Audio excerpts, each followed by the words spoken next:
Hi అందరికీ.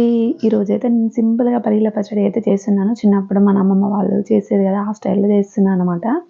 ఇక్కడైతే నేను ముందుగా ఒక కప్పు పల్లీలైతే తీసుకొని, కొద్దిగా ఆయిల్ వేసుకొని, ఇలా ఫ్రై చేసుకొని, ఎండుమిర్చి అయితే వేశాను.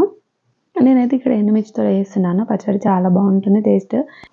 ఇక్కడ వెల్లుల్లి కూడా యాడ్ చేసి కొద్దిగా ఫ్రై చేసుకొని, కొద్దిగా చల్లారిన తర్వాత మిక్సీ గిన్నెలోకి వేసుకొని, కొద్దిగా చింతపండు కూడా యాడ్ చేసి, కొంచెం సాల్ట్ వేసుకొని, కొద్దిగా వాటర్ వేసుకొని, ఇంక మూత పెట్టి మిక్సీ పట్టుకున్నాననమాట.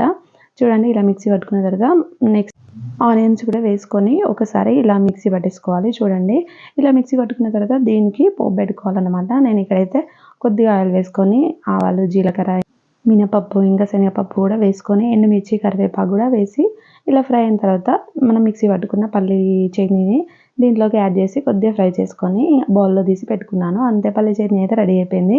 మీరు కూడా తప్పకుండా ట్రై చేసి ఎలా వచ్చిందో కామెంట్ చేయండి. బాయ్.